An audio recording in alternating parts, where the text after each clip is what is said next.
Welcome to the 24-hour conference on global organised crime podcast from the Global Initiative Against Transnational Organised Crime. I'm Jack Megan-Vickers.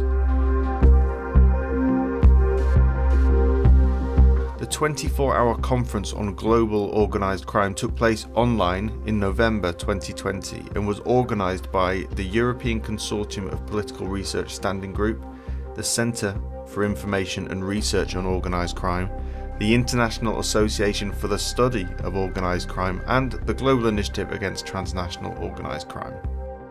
Hundreds of academics, researchers, journalists and others from around the world gathered together to present and discuss the latest research in organised crime. We've selected just 14 of them for this podcast series, but I would encourage you to head over to the website oc24.globalinitiative.net where you can find recordings of other sessions.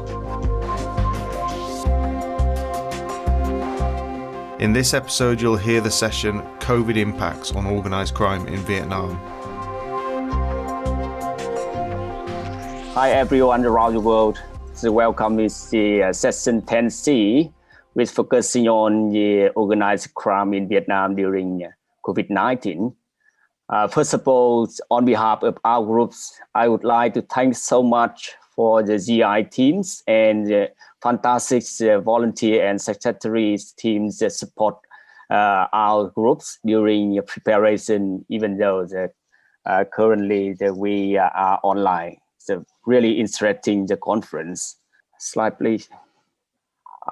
In our session, we are focusing on with the five concerns regarding to the COVID-19's impacts on organized crime in Vietnam. I will briefly speaking about the transnational drug trafficking first with a couple of slides, and after that, my two colleagues from Pacific Links Foundation will give you some very interesting information regarding to human trafficking and smuggling migrant. And after that, moving with the transnational fraud on the cyber crime. And the next one is the wildlife trafficking will be presented by the Dr. Dat. And the last one, Huy Phan will describe and highlight the cyber security threats on the COVID-19 in the Vietnam. Before we moving on the specific topic, audience, if you have any question, maybe two ways you can expose via the chat book first, and second way, if you need, you can raise your hand after all speakers finish their presentation when we're moving on the Q&A, and I will take the floor. Otherwise, I will read out your question to each speaker. Depending on the speaker, but hopefully we around 10 minutes per speaker. For myself, I just only 5 minutes with the wrap up drug trafficking before move on the 15 minutes for the Luan and distribute to investigate and share the updated information regarding to the trafficking in persons and smuggling migrant. The rest of speakers will only 10 minutes per each. Slide, please. Here is just very clearly with the section with each speaker. Hopefully the audience after presentation you will give the relevant question for each speaker, and we're happy to share, even though limited time with the 55 minutes all session including the Q&A. But we are still keep on contact, even though they finish this conference via the GI network, and we happy catch up it. Slide, please. Now I will move on in the some very briefly information regarding to our current project. transnational drug trafficking in the Vietnam. As you may know, the Vietnam, the recent years, it becomes the transnational hub regarding to illicit drug. Vietnam is now not only a destination, but also the transnational transit hub among the countries in the South Asia and beyond. Particularly, we share very close border with China and Cambodia and Laos, very close with the Golden Triangle. Therefore, we impact directly with the heroin and particularly now with the ICE, methamphetamine, ATS, and also the NPS as well. It's a high demand scale, particularly in the COVID-19, when Vietnam is quite successful among the other countries around the world to control the COVID spreading out. Perhaps we're quite successful with the separate period, the first January and until the April. And we have 19 continuous days without commission, community transmission. However, on the other hand, with the crime, they never stops, they never sleeps, particularly with the drug. And high demand drugs also push in the supply side from the Golden Triangle to attack Vietnam via Laos, China, and Cambodia. And also Vietnam now is a manufacturing. Why not? In the law enforcement agency in the Vietnam, with the first 6 months, we arrested more than 11,000 cases with the 15,000 arrests. We also seizure around 250 kilo of heroin and more than 1.6 tons of ice. It's unbelievable compared with the last year. It does mean it's a COVID-19. It's not impact directly on the demand drug in the Vietnam. Next slide, please. And here some is the social network analysis we are using in our current project. Sorry, some is not really clear in the slide. But we apply the social network analysis into investigate and also make clear the structure drug trafficking in the Vietnam. It's interestingly also we combine with the new data, particularly in the COVID-19 from the January and until July. We just only focusing on the first half years when Vietnam successfully to control the second wave COVID-19. Slide, please. And here we currently I use the crime script analysis to apply transnational narcotic trafficking in Vietnam, based on theory by the Koenig Decker to look for the modus operandi in the Vietnam. I just only temporarily separate case by case with the 4 main steps, looking for how about preparation, pre-active, actives, and post-actives in among of that scale. Very interesting, for example, with the build-up self-proof in the last one in the preparation. All the drug dealers investigated by the law enforcement show that they use a variety background, even though they make the false document to cross border between the Vietnam, Laos, or Vietnam and Cambodia to deliver the meth and heroin into the Vietnam. Next slide, please.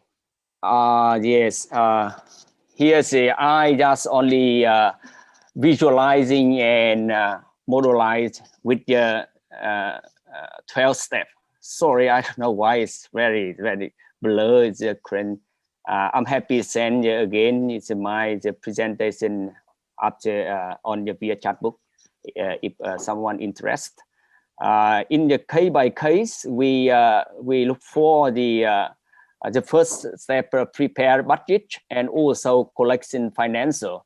And someone will order and deposit maybe inside, I mean, in Vietnam or outside, in Laos, Cambodia, or China, before they make the agreement between the sell and receive before they take goods.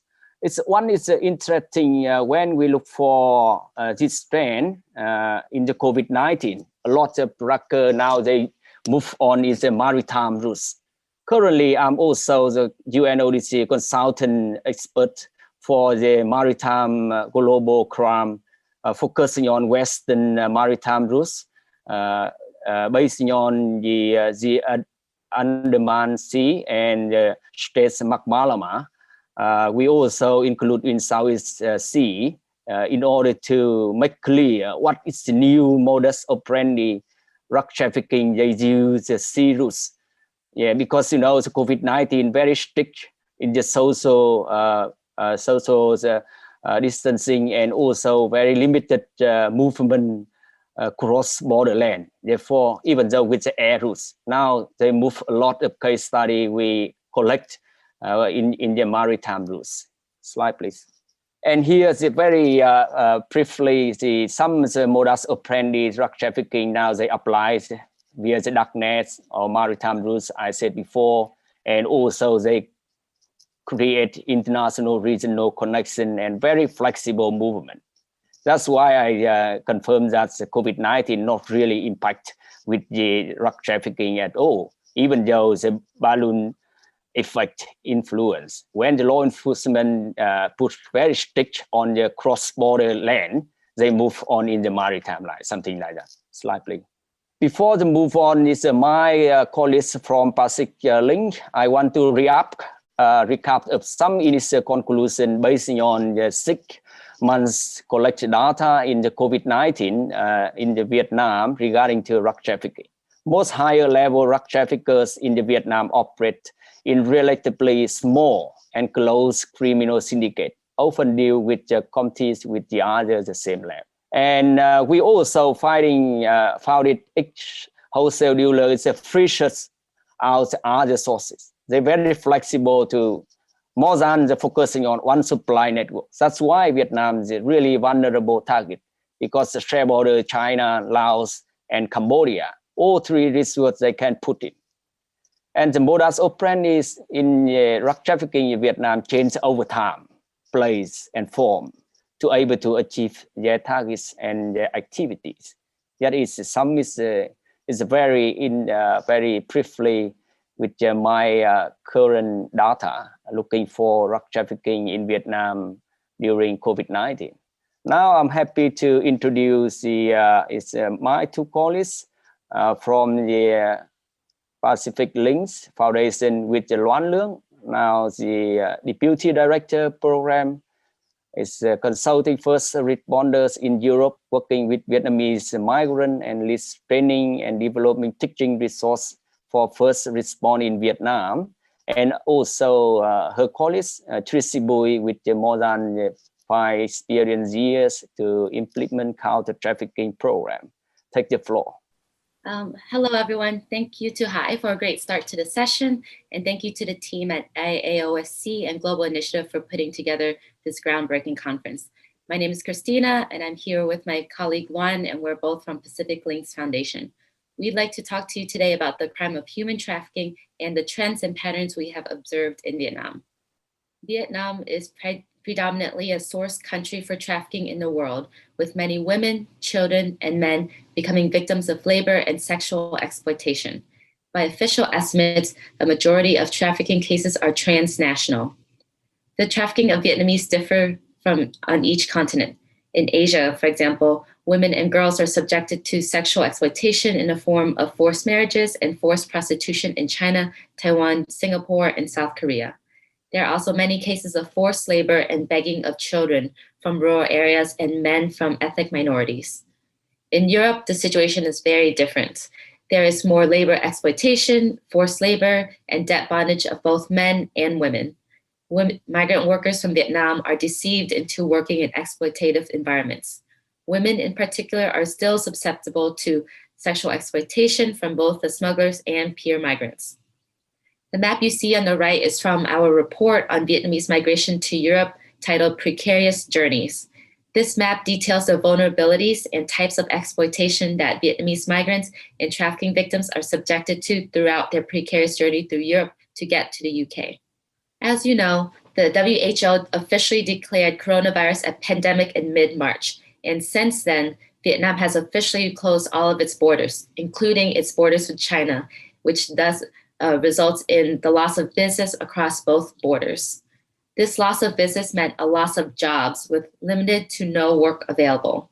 It became a prime opportunity for traffickers to lure their victims via job introductions and taking victims across the border through unofficial routes or illegal means. There has also been an increase in social media use by traffickers to lure their victims. It is estimated that over 3,000 Vietnamese migrant workers have returned to Lao Cai province in Vietnam from China. About 100 were potential victims of trafficking, but only 20 were identified as victims of trafficking.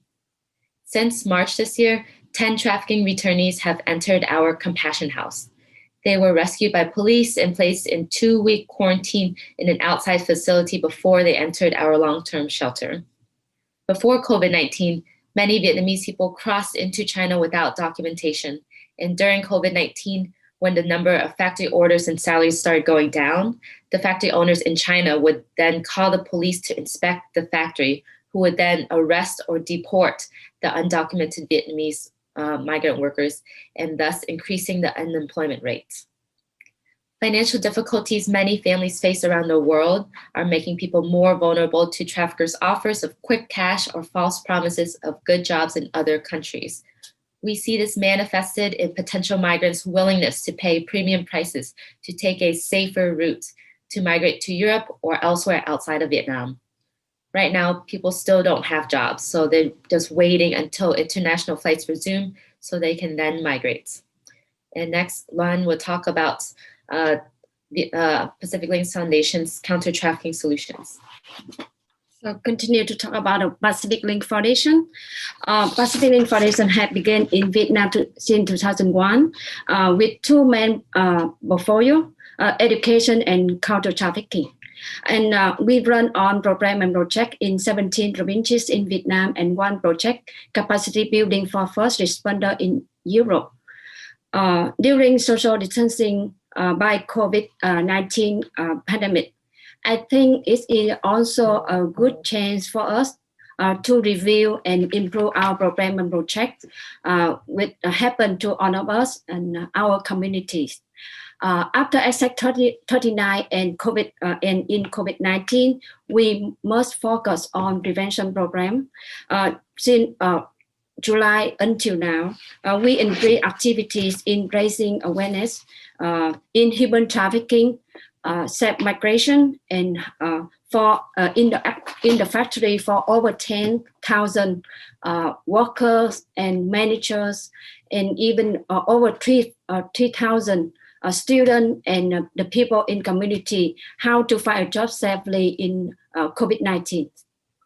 And the next, we conduct the average events in school and the markets, especially near the border of China, for the people in the communities.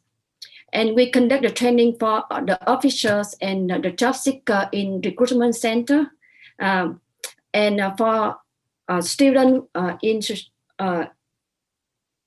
in vocational training school, so that they can get more information and make decisions better before they want to migrate to other places in Vietnam and abroad. And we also develop the content and the message for outreach and training curriculum.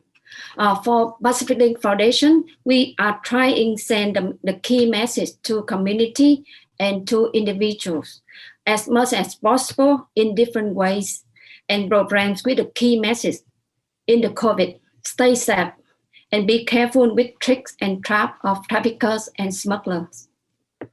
Next, please.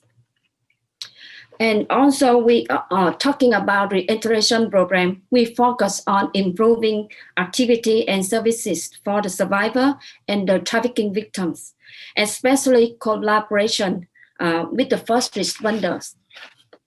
We try to work with border guards to provide care packages to the survivor in the quarantine area with our information and services, so that before they leave for home, and we can give them the contacts, our information, they can contact us after that. Since March until now, like Krishna just mentioned before, we have to provide the services for 10 cases in our combustion house, the shelter in Lào Cai near the border of China. We got them from the quarantine area from the police and border guards. For other victims went home from the quarantine area, we also have sent a social worker to visit them. This month, we will conduct the training for the officers and for the first responder in Lào Cai, and even more. We're planning to conduct one online training for first responder in Europe in January 2021.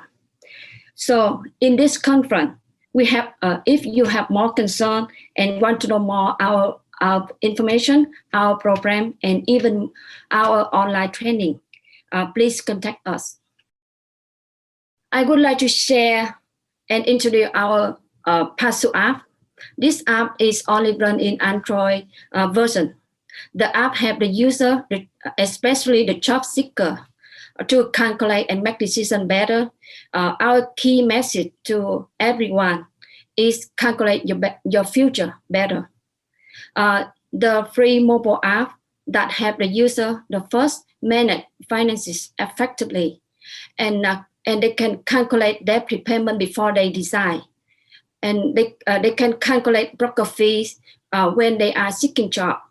You remember the Exit 39. So many cases pay a lot of money for the trafficker and smuggler for their trip from Vietnam to the Europe, from $25,000 to over $40,000. And this app can help the user calculate living costs between where the user currently live and where they want to go to work. And especially our app provides the knowledge and skill about human trafficking, forced labor, safe migration, and COVID-19. Through doing quiz, watching video, read the article, the news, and we have the PASU forum in the app. So that's all we would like to share with you today. We hope that they will be useful for you. You can see more the picture of trafficking and smuggling in Vietnam, especially in COVID-19. You can see what we are doing for those issues in Vietnam. Thank you for listening. Thank you so much for your presentation, very fantastic, and with update information from the Pacific Link Foundation.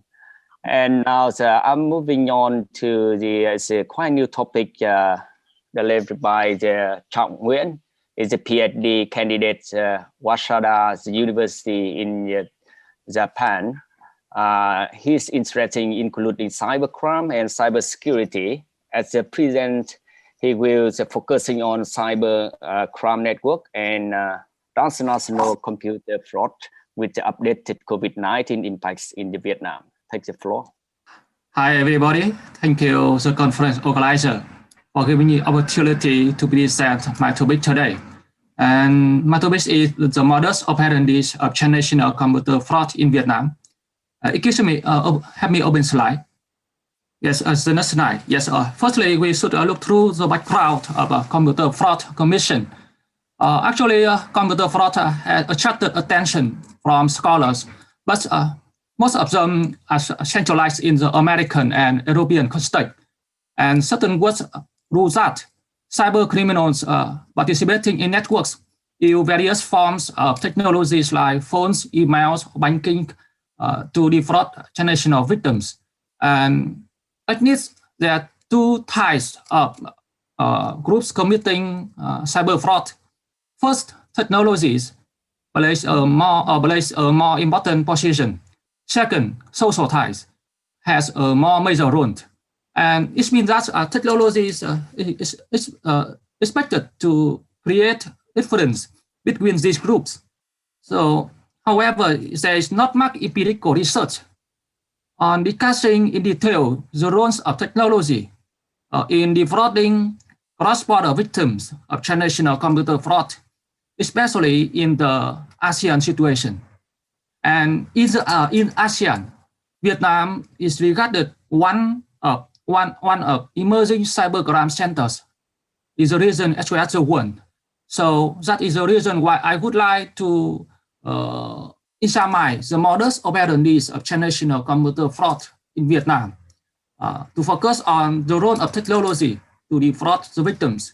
And I hope that my research can contribute to more understanding of computer fraud commission in the ASEAN as well as the world. And I want to answer the question, how is transnational computer fraud implemented in the Vietnamese context? Yes. And have me next slide. And to answer the question, I use qualitative approach with case study and interview with investigator. And I want to focus on two certain types of transnational computer fraud in Vietnam, including bank card fraud and phone scams. Thematic analysis and crime script analysis will apply to analyze the data. And the next slide is about the findings of my research. The next slide. Yes, and here is a finding of my research with two certain types, with the modus operandi of two certain types of transnational computer fraud, bank card data fraud, and phone scams. And both share much in common. In preparation, fraudster must recruit moons and followers to set up fraudulent networks. Besides, they also must prepare tools to approach victims' properties and to prevent the detection, the investigation of law enforcement agencies. And at the activity stage, they must find a way to cash out money and transfer money to core fraudster. And as post-activity state, it seems that they were very confident because they often didn't run away immediately after committing crime. So I think that they was very confident. They're not afraid of being arrested, being detected by law enforcement agencies. And let me open the next slide. And using bank card data for online purchase is the most popular way to cash out money. Vietnamese fraudsters use stolen bank card data to order high valuable products on American e-commerce websites, and using shipping moons, foreign shipping moons in America to receive products and ship products back to Vietnam. And besides using bank card data for online purchase, fraudster also use bank card data to make fake cards to withdraw cash at ATMs or to implement fake transactions through POS terminals. So, and how about the phone scams? Can you open the phone scam? That's nice. Yes, and in phone scam network, the network is constructed with two different groups with two different structures and duties, namely callers and money moons. They are operated under the management of a board of leaders. So callers are responsible for operating phone scam calls to victims through VoIP systems. And money moons are in charge of this, receiving money from victims and transferring money to leaders. And the last slide about the discussion. Yes, when discussing transnational computer fraud networks, I want to focus on two things. The firstly about the position of Vietnam. The secondly is where I want to compare the modus operandi of two certain types of transnational computer fraud. Firstly, Vietnam, as a cybercrime center, can become an operational base for both domestic and foreign cyber fraudsters. From Vietnam, local hackers who steal bank card data of foreigners with SQL injection techniques. And with these techniques, only small number of locals, hackers, could steal bank card data. However, its consequence very, very serious. One person could easily gain thousands, even millions pieces of bank card data. Then they sell them to other fraudsters on virtual forums. In phone scams, Vietnam could become an attractive location for foreign fraudsters, especially Chinese or Taiwanese fraudsters, to enter and operate transnational phone scams back to the country. As this case, both offenders and victims are foreigner, not Vietnamese.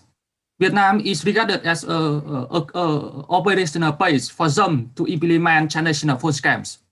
When comparing the modus operandi bank card fraud and phone scam, I found that transnational computer fraud is an intersection between fraud, technology, and transnationality. And technologies has big impact on the process of defrauding cross-border victims.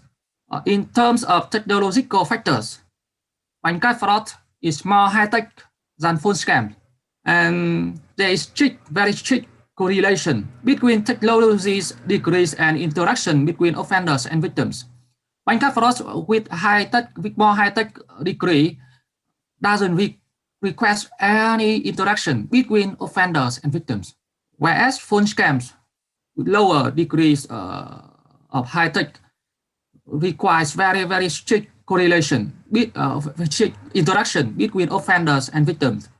However, it happened through VoIP system, voice IP systems, not directly, not face-to-face. So, besides, I also found out the difference role between Vietnamese offenders and foreign offenders.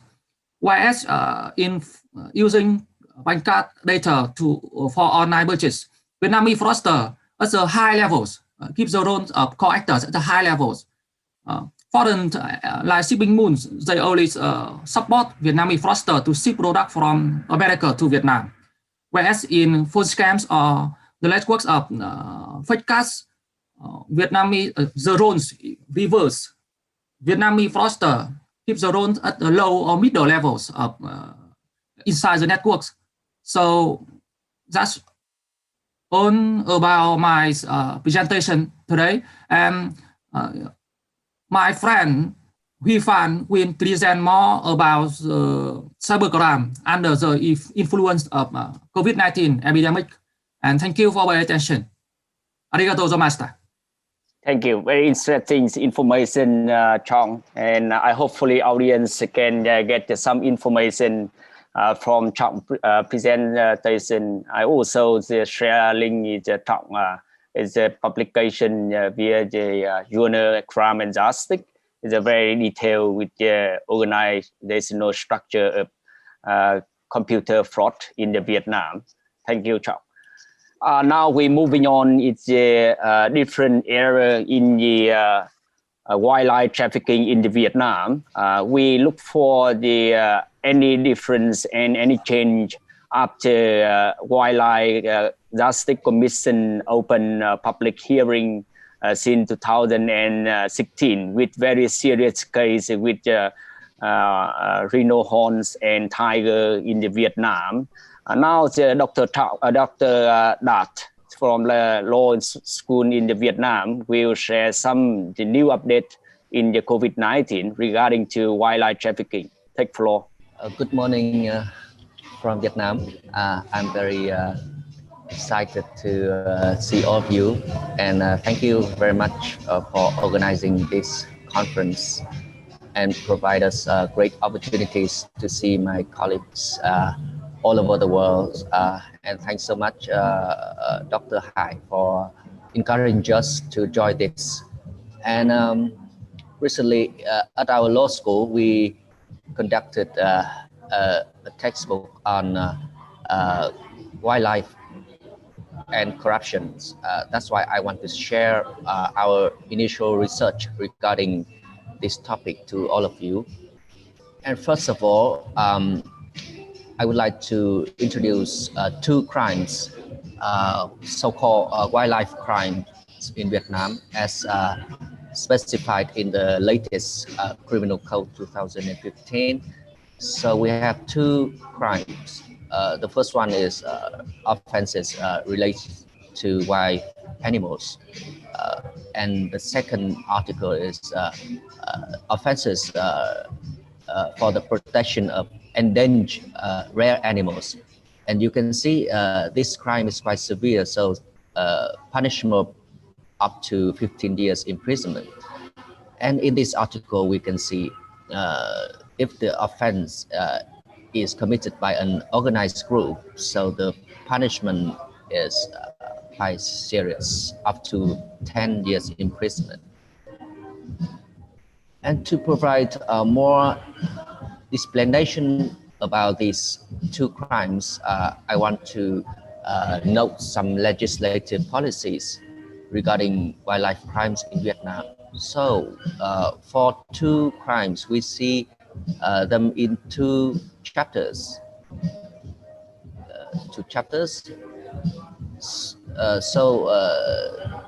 The wild animals crime is in chapter 19, environmental offenses. So the prosecution is based on the value of animals. So more animals, more penalties. And for the article 244, it's on the chapter 18, economic crimes.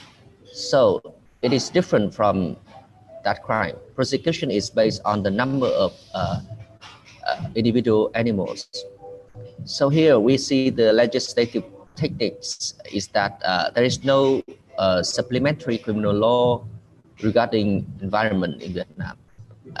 But the Vietnam uses regulations of the government to provide further guidance, such as the list of wild animals.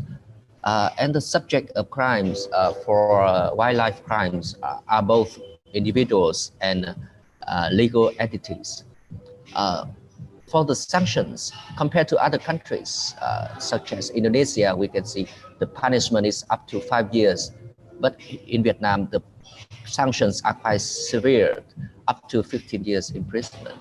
And now I would like to provide a brief data regarding the prosecution of crimes in Vietnam. So for most of the cases found in Vietnam, the cases have been handled by administrative procedures, because most of the cases are considered administrative offenses rather than crimes. So we see last year more than 90% of cases are dealt with by administrative sanctions. For prosecution of crimes, recently we see,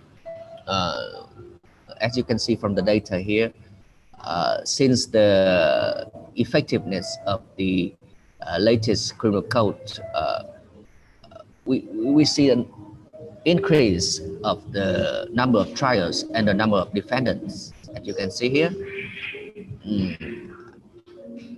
And for the in Vietnam now, when we think about the criminal convictions for wildlife crime, most people think the regime is ineffective.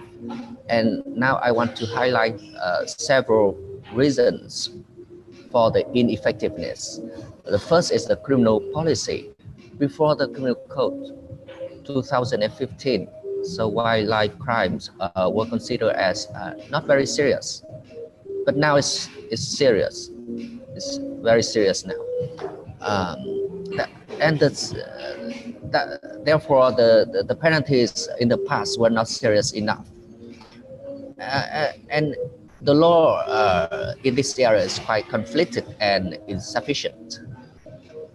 And for the prosecution, it's very hard to prove the subject of crimes or the incapability of assessing the value or incapability of preserving animals.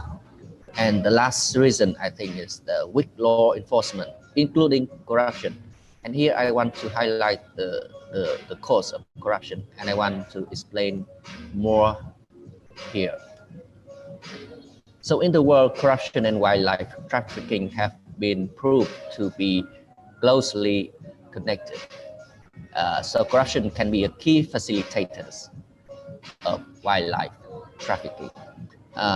And more importantly, so corruption in wildlife trafficking is not just individual corruption act, but also mostly it reflects corrupted structures, including the criminal justice system and the economic and political foundations. So in Vietnam, 5 years ago, we can see the research, very important research by Viet and Cao. They argue that corruption has an important role in facilitating wildlife trafficking in Vietnam. And in Vietnam, the organization so-called WCS provided some information, some proof regarding the bribery activities in the borders of public officials in Vietnam.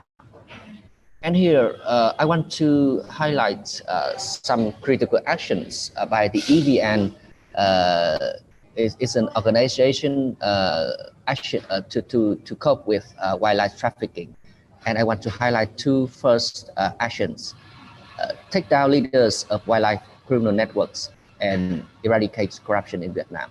I think these two actions have close connections with organized crime.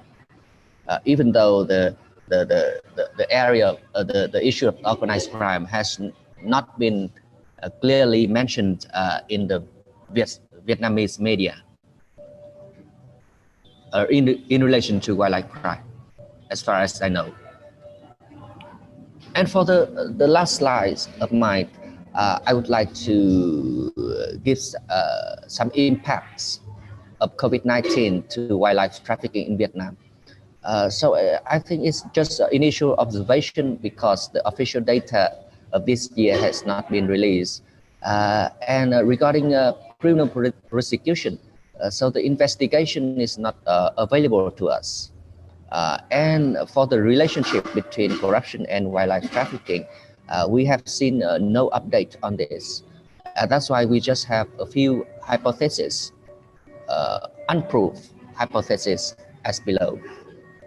So we observe that wildlife trafficking decreases this year because the decrease of spending for most people, particularly the poor people, and we can and because of the lockdown in COVID-19, the restriction order of gathering, so it decreased the opportunities for trafficking.